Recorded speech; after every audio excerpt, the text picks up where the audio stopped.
Students, मैं BS Chauhan आपके अपने YouTube चैनल JMD क्लासेज में हार्दिक स्वागत करता हूं। आज की क्लास कक्षा 10 के विद्यार्थियों के लिए है। कक्षा 10 के अंतर्गत जो हिंदी विषय है उसमें व्याकरण आज हम शुरू करेंगे। व्याकरण के अंतर्गत आज रस का अध्ययन करेंगे। जो बच्चे जुड़े हुए हैं सेशन को शेयर कर दें और जो बच्चे नए हैं वो चैनल को सब्सक्राइब करें और पास में बेल आइकन को जरूर प्रेस करें ताकि आने वाली वीडियो की नोटिफिकेशन आप तक शीघ्र पहुंच सके। तो फटाफट इस वीडियो की लिंक को अपने मित्रों में शेयर कर दें। इसके बाद शुरू करते हैं। आज से जो है आप लोगों को व्याकरण की क्लास मिलनी शुरू हो गई है। जैसा कि मैंने कहा था कि सोमवार से आपको हिंदी व्याकरण की जो है क्लास शुरू हो जाएगी मिलने। तो आज हिंदी व्याकरण के अंतर्गत जो काव्यगत सौंदर्य के जो तत्व होते हैं उनका अध्ययन करेंगे। उसमें जो पहला तत्व है रस, इस पर आज हम चर्चा करेंगे। सभी बच्चे कापी पेन लेके बैठ जाएं और महत्वपूर्ण बिंदुओं को नोट करते चलें और अपने नोट्स अवश्य बनाते चलें, क्योंकि इस चैनल पर जो है बिल्कुल सिस्टमेटिक ढंग से आपको प्रत्येक सब्जेक्ट की क्लास प्रोवाइड कराई जाती है और यहाँ से पढ़ने के बाद आपको अन्यत्र पढ़ने की आवश्यकता नहीं है। बिल्कुल नोट्स बनाते चलें जो कि आपकी बोर्ड परीक्षा के लिए बहुत ही लाभदायक होंगे। तो आइए शुरू करते हैं। आज रस पर चर्चा करेंगे। आइए समझते हैं रस क्या है, रस का अर्थ क्या है। रस शब्द की परिभाषा, रस किसे कहते हैं? तो रस शब्द की जो व्युत्पत्ति है वो रसस्य यते असो इति रसा के रूप में हुई है, अर्थात जो चखा जाए या जिसका आस्वादन किया जाए अथवा जिससे आनंद की प्राप्ति हो सके वही क्या है, उसी को हम रस कहते हैं। लेकिन सामान्य भाषा में रस का क्या अर्थ होता है? जो सामान्य भाषा है, आम बोलचाल की भाषा में रस का क्या अर्थ लगाया जाता है? आम बोलचाल की भाषा में रस का अर्थ स्वाद से लगाया जाता है। लेकिन हम यहाँ पर चर्चा कर रहे हैं साहित्य से संबंधित। साहित्य में रस से क्या तात्पर्य है? परंतु साहित्य में रस का आशय उस आनंद से लिया जाता है जो काव्य को पढ़ने, सुनने अथवा अभिनय देखने से मन में उत्पन्न होता है। यानी हम कोई कविता पढ़ते हैं, सुनते हैं अथवा कोई नाटक देखते हैं तो उस समय हमारे मन में जो भाव उत्पन्न होते हैं, जो रस, जो आनंद हमें प्राप्त होता है, उस आनंद को ही हम रस कहते हैं। आशा करता हूँ आप सभी बच्चे समझ चुके होंगे। अब जो प्रसिद्ध आचार्य हैं भरत मुनि, नाम ध्यान रखना इनका बच्चों। भरत मुनि ने, यहाँ पर मिस्टेक हो गया, ने सर्वप्रथम अपने नाट्य शास्त्र, ये इनका ग्रंथ है, में इसका स्वरूप बताया है। यानी रस का स्वरूप क्या होता है इसका जिक्र जो है इन्होंने अपने नाट्य शास्त्र ग्रंथ में किया है।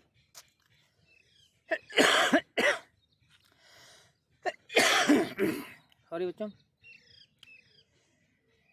रस की निष्पत्ति या अर्थात रस उत्पन्न होने की प्रक्रिया, यानी रस कैसे उत्पन्न होता है, कैसे बनता है, रस की निष्पत्ति कैसे होती है, उत्पत्ति कैसे होती है, उद्भव कैसे होता है, इसके संबंध में उन्होंने लिखा है। विभाव अनुभाव व्यभिचारी संयोगाद्र सनित्य विभाव अनुभाव व्यभिचारी, अर्थात विभाव अनुभाव और व्यभिचारी भाव अर्थात संचारी भाव। व्यभिचारी भाव को संचारी भाव भी कहते हैं। के संयोग से रस की निष्पत्ति होती है। तो उन्होंने क्या बताया है कि विभाव अनुभाव व्यभिचारी भाव या संचारी भाव के संयोग से रस की निष्पत्ति या उत्पत्ति होती है। तो ये जो है इनके द्वारा जो है रस की उत्पत्ति होती है, रस जो है बनता है। इस प्रकार अब हम कह सकते हैं कि जो रस की जो परिभाषा है वो क्या हो सकती है कि काव्य पढ़ने, सुनने या अभिनय देखने पर विभाव आदि के संयोग से जिस आनंद की प्राप्ति होती है उसे ही रस कहा जाता है। ये रस की सर्वमान्य परिभाषा है। रस को काव्य की आत्मा भी कहा जाता है। ये पॉइंट भी नोट करने वाला है। रस को काव्य की क्या कहा जाता है? आत्मा कहा जाता है। क्वेश्चन यहाँ से भी पूछा जा सकता है, तो इसको नोट करते चलें। रस को काव्य की आत्मा कहा जाता है। अगर काव्य में रस नहीं है तो वह कविता जो है नीरस हो जाती है, अर्थहीन हो जाती है, मूल्यहीन हो जाती है। रस के अंग या रस के अवयव। रस के कितने अंग होते हैं, कौन कौन से अवयव होते हैं, यहाँ से जो है परीक्षा में प्रश्न पूछे जाते हैं। तो आइए इस पर भी चर्चा कर लें। जो बच्चे जुड़े हुए हैं सेशन को लाइक और शेयर करते रहें। रस के आचार्य भरत मुनि ने रस के जो है 4 अवयव बताए हैं। आइए पढ़ते हैं। आचार्य भरत मुनि ने विभाव, अनुभाव और संचारी भावों को रस के अवयव या अंग माना है। यानी भरत मुनि ने 3 तत्वों को जो है अंग माना है, विभाव, अनुभाव और संचारी भावों को। इस प्रकार रस के 4 अवयव होते हैं। एक क्या होता है, एक स्थायी भाव होता है जिससे रस की निष्पत्ति होती है। फिर विभाव, अनुभाव और संचारी भाव, ये चारों मिलकर जो है रस की निष्पत्ति करते हैं, रस की उत्पत्ति करते हैं, रस का निर्माण करते हैं। तो इनको ध्यान रखना बच्चों। परीक्षा में ऑब्जेक्टिव टाइप से क्वेश्चन पूछा जाता है कि रस के कितने अंग होते हैं। ऑप्शन में 1, 2, 3, 4 होंगे, अथवा रसों अंगों के नाम दिए होंगे और इन चारों अंगों के नाम याद होने चाहिए। तो आइए एक एक करके इनके बारे में पढ़ते हैं। तो पहली हेडिंग है स्थायी भाव। स्थायी भाव क्या होता है, आइए समझते हैं। मनुष्य के हृदय में हर समय रहने वाला भाव स्थायी भाव कहलाता है। प्रत्येक मनुष्य, हम सभी के हृदय में हर समय एक भाव रहता है, उस भाव को ही हम स्थायी भाव कहते हैं। और ये क्या होता है, ये सुप्त अवस्था में रहते हैं। अवसर पाने पर ही ये जागृत होते हैं। सबके अंदर होते हैं ये, लेकिन सुप्त अवस्था में होते हैं। किंतु उचित अवसर पर स्वयं जागृत व उद्दीप्त हो जाते हैं, स्वयं उत्पन्न हो जाते हैं, जाग जाते हैं।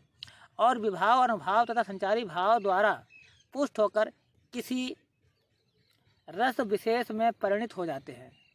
जब किसी जो है उद्दीप्त हो जाते हैं और विभाव, अनुभाव और संचारी भाव द्वारा पुष्ट होकर इनके द्वारा इनको बल मिलता है और ये किसी रस विशेष को में परिणित हो जाते हैं, रस विशेष को उत्पन्न करते हैं। आचार्यों ने इनकी संख्या 11 बताई है। तो आचार्यों ने जो है इनकी संख्या कितनी बताई है, 11 बताई है। यानी रसों की संख्या जो है कितनी है, 11 है। आइए देखते हैं बारी बारी से कौन कौन से रस हैं।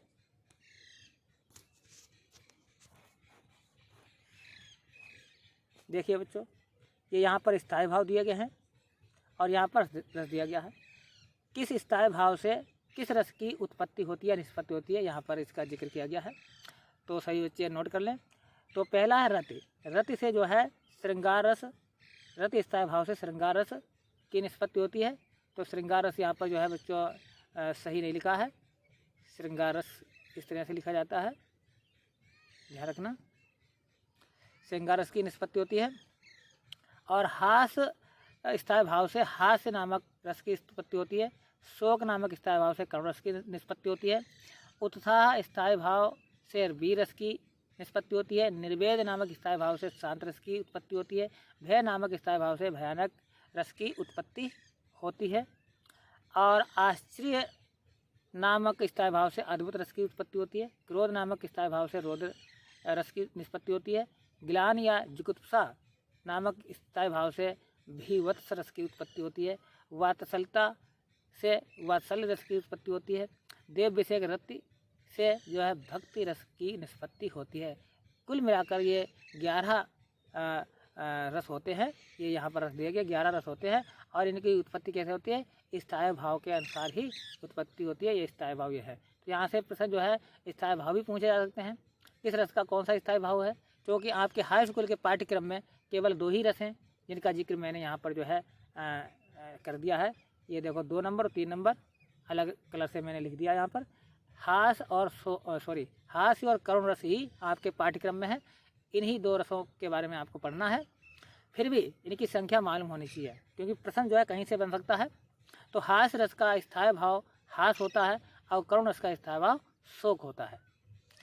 आइए जानते हैं इनके जो बिंदु हैं उन पर चर्चा करते हैं।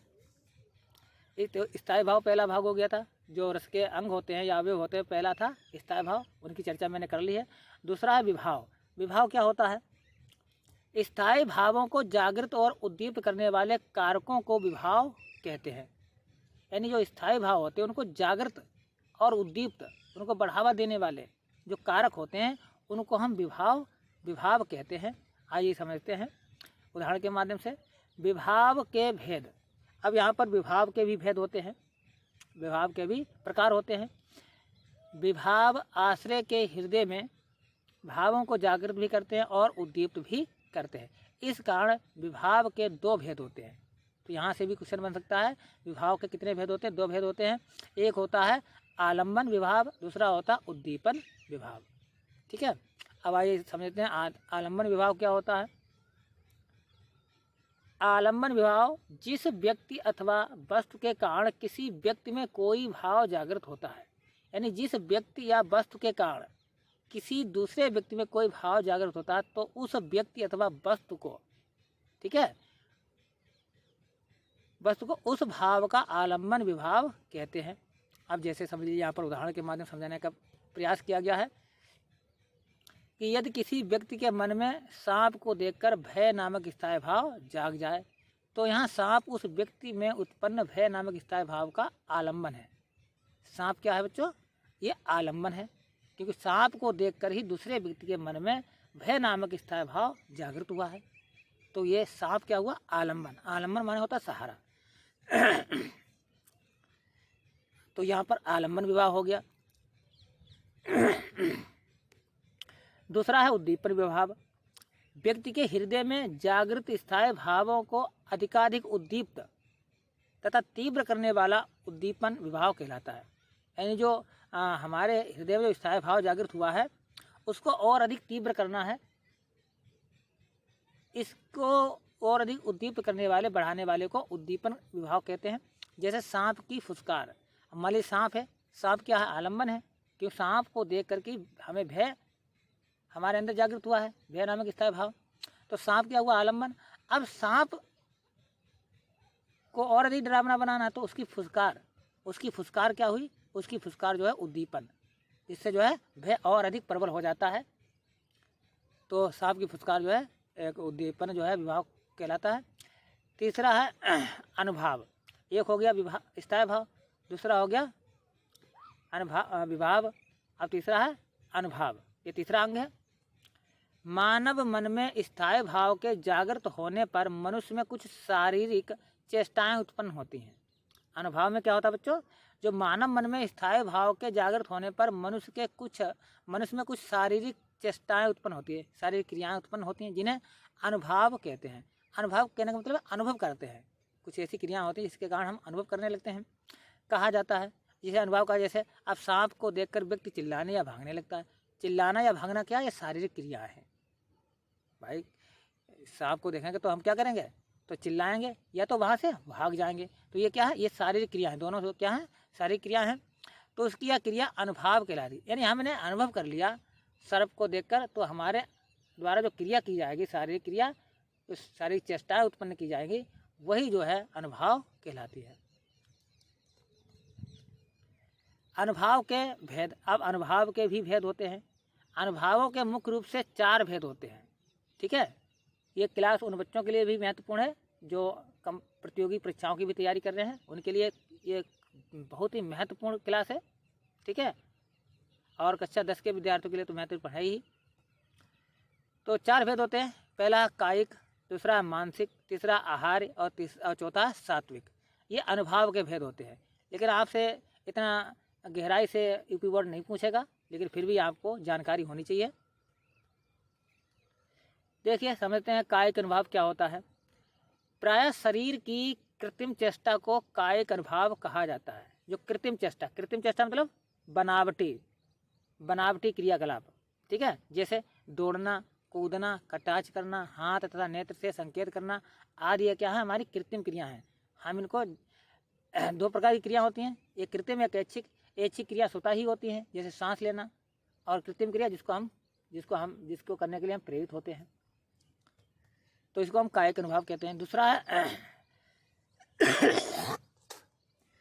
है मानसिक अनुभाव। हृदय की भावना के अनुकूल मन में हर्ष, विषाद, आनंद अथवा मस्तिष्क में तनाव आदि उत्पन्न होने को मानसिक अनुभाव कहते हैं। जो भी यानी मन के द्वारा जो हम अनुभव करते हैं उसको मानसिक अनुभाव कहते हैं। और अगला आहार्य अनुभाव। आहार्य अनुभाव क्या होता है बच्चों? मन के भावों के अनुसार अलग अलग प्रकार की कृत्रिम वेश रचना करने को आहार्य अनुभाव कहते हैं। यानी मन के भावों के अनुसार, जैसा हमारा भाव है, प्रसन्नता का है, खुशी का है, दुख का है, शोक का है, हर्ष का है, भय का है, जैसा भी भाव होगा उसके अनुसार हम कृत्रिम वेश रचना करते हैं। इसको हम आहार्य अनुभाव कहते हैं। अगला सात्विक अनुभाव। सात्विक अनुभाव क्या है? अंतःकरण के विशेष धर्म सत्व से उत्पन्न ऐसे शारीरिक या अंग विकार को सात्विक अनुभाव कहते हैं, जिससे हृदय में उत्पन्न रस या भाव का पता चलता है। इस प्रकार के शारीरिक विकारों पर आश्रय का कोई नियंत्रण नहीं होता है और ये मनुष्य में स्थायी भाव उद्दीप्त होते ही स्वतः उत्पन्न हो जाते हैं। सात्विक अनुभाव 8 प्रकार के होते हैं बच्चों। सात्विक अनुभाव कितने प्रकार के होते हैं? 8 प्रकार के होते हैं। कौन कौन से होते हैं?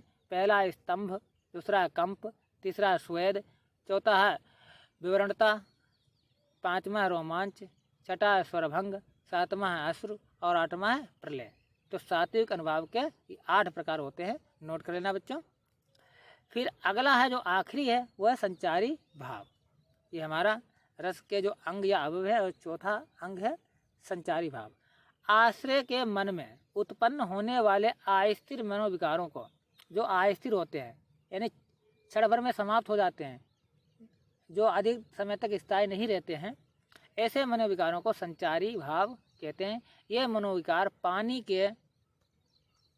पानी के बुलबुलों की भांति होते हैं। जैसे पानी का बुलबुला बनता है क्षण भर में और समाप्त हो जाता है, मिट जाता है, जबकि स्थायी भाव अंत तक बने रहते हैं। संचारी भावों के भेद। आचार्यों ने संचारी भावों की संख्या 33 बताई है। जो आचार्य हैं उन्होंने संचारी भावों की संख्या 33 बताई है। इसको सभी बच्चे नोट करना, ये बोर्ड परीक्षा में पूछा जाता है कि संचारी भावों की संख्या कितनी है। 33 है। अब कौन कौन से हैं, आइए उनके बारे में चर्चा कर लेते हैं। पहला है निर्वेद, दूसरा है आवेग, तीसरा है दैन्य, चौथा है श्रम, पाँचवा है मद, छठा है जड़ता, सातवां उग्रता, आठवां मोह, नौवां विबोध, 10वां स्वप्न, 11वां अपस्मार, 12वां गर्भ, 13वां मरण, 14 अलसता, 15वां अमर्ष, 16 निद्रा, 17वां अभित्वा, 18वां औत्सुक्य, 19वां उन्माद, 20वां शंका, 21वां स्मृति, 22वां मति, 23वां व्याधि, 24वां संत्रांश, 25वां लज्जा, 26वां हर्ष और 27वां असूया और 28वां विषाद और 29वां धृति, 30वां चपलता और 21वां ग्लानि, 32वां चिता और 33वां वितर्क। यानी ये स्थायी क्या नाम है, संचारी भाव है।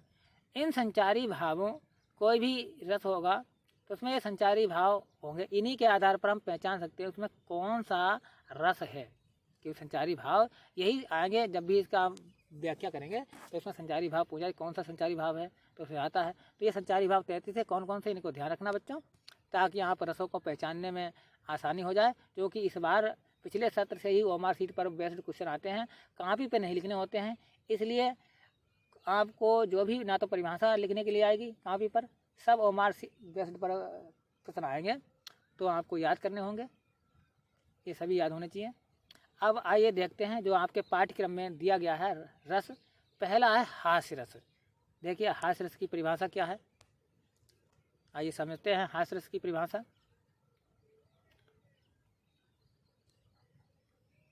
किसी की आकृति, वेशभूषा, चेष्टा आदि को देखकर हृदय में जो विनोद का भाव जागृत होता है वह हास्य कहा जाता है।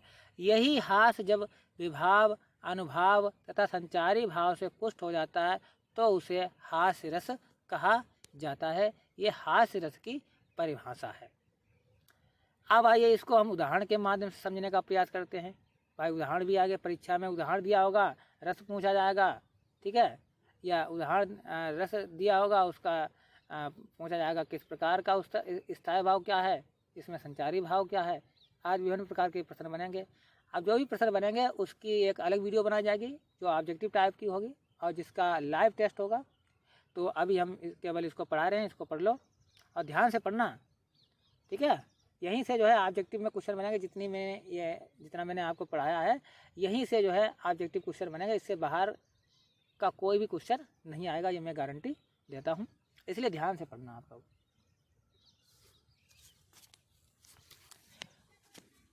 उदाहरण है, बिंद के वासी उदासी तपोव्रत धारी महाविनु नारी दुखारे गौतम तीय तरि तुलसी सो कथा सुन में मुनि वृंद सुखारे हैं शिला सब चंद्रमुखी पर से मद पद मंजुल कंज तिहारे और कीनी भली रघु नायक जू करुणा करि कानन को पग उधारे। तो देखिए यहाँ पर क्या है, बिंद के वासी उदासी तपोव्रतधारी महाबिनु नारी दुखारे। तो यहाँ पर जो है, जो बिंद के वासी हैं, विंध्याचल पर्वत पर रहने वाले जो ऋषि मुनि हैं, वो तपोव्रतधारी हैं और वे उदास हैं। उदास हैं क्यों? वो नारियों के बिना उदास है। तो यहाँ पर जो ऋषि मुनि होता है उनको नारियों से कोई संसारिक मोह माया से कोई मतलब नहीं होता, लेकिन यहाँ पर ये नारी को चाहते हैं। तो इसलिए यहाँ पर हमें हंसी आ रही है, हास का भाव जो है जागृत हो रहा है, इसलिए यहाँ पर जो है हास्य रस है। आइए इसका स्पष्टीकरण नीचे देखते हैं। यहाँ पर स्थायी भाव क्या है? हास्य है। और विभाव क्या है? इसमें आलम्बन कहते हैं, जिसे बिंद के उदासवासी यानी विंध्याचल पर्वत पर रहने वाले जो उदासी वासी है, वो आश्रय क्या है? पाठक जो पढ़ रहा है। उद्दीपन क्या है? गौतम की स्त्री का उद्धार हुआ है। उद्दीपन क्या है? गौतम की स्त्री का उद्धार हुआ है। और अनुभाव क्या है? मुनियों की कथा आदि सुनना। और संचारी भाव क्या है? यहाँ पर कौन कौन संचारी भाव है? हर्ष है, उत्सुकता है, चंचलता है और आदि। ये है, अभी मैंने बताया था, इन्हीं के आधार पर हम जो है प्रकट कर सकते हैं, बता सकते हैं। तो यहाँ पर इस प्रकार के संचारी भाव यहाँ पर आए हुए हैं।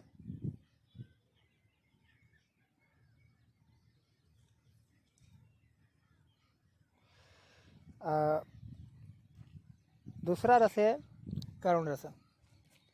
आइए करुण रस की परिभाषा जानते हैं। किसी भी प्रिय वस्तु, व्यक्ति आदि के अनिष्ट की आशंका अथवा इनके विनाश से उत्पन्न क्षोभ अथवा दुख की संवेगात्मक स्थिति को करुण रस कहा जाता है। ये करुण रस की परिभाषा है। फिर क्या है? विभाव अनुभाव संचारी भाव के संयोग से पूर्णता प्राप्त होने पर शोक नामक स्थायी भाव से करुण रस की निष्पत्ति होती है। चाहे आप इतनी परिभाषा याद कर लें, ठीक है, और चाहे ये वाली याद कर लें, एक ही बात है, पूरी नहीं याद करनी है। तो ये तो करुण रस की परिभाषा हो गई। क्या है? कि किसी भी प्रिय वस्तु, अगर आपकी कोई भी प्रिय वस्तु, एक प्रिय व्यक्ति है, उसके अनिष्ट की आशंका है अथवा उसके विनाश होने का भय है, क्षोभ है, दुख है, तो ऐसी स्थिति में जो शोक नामक स्थायी भाव जागृत होता है, उसी से जो है करुण रस की निष्पत्ति होती है। आइए उदाहरण के माध्यम समझने का प्रयास करते हैं। इस उदाहरण में जो यहाँ पर हम उदाहरण दिए हैं, इसमें क्या है? श्रवण की मृत्यु पर उनकी माता की या दशा करुण रस की निष्पत्ति करती है। यानी श्रवण की मृत्यु पर जो उनकी माता की क्या स्थिति है, वो इस उदाहरण के माध्यम समझाने का प्रयास किया गया है। क्या है? मणि खोए भुजंग सी जननी, फनसा पटक रही थी शीश, और अंधी आज बनाकर मुझको किया न्याय तुमने जगदीश।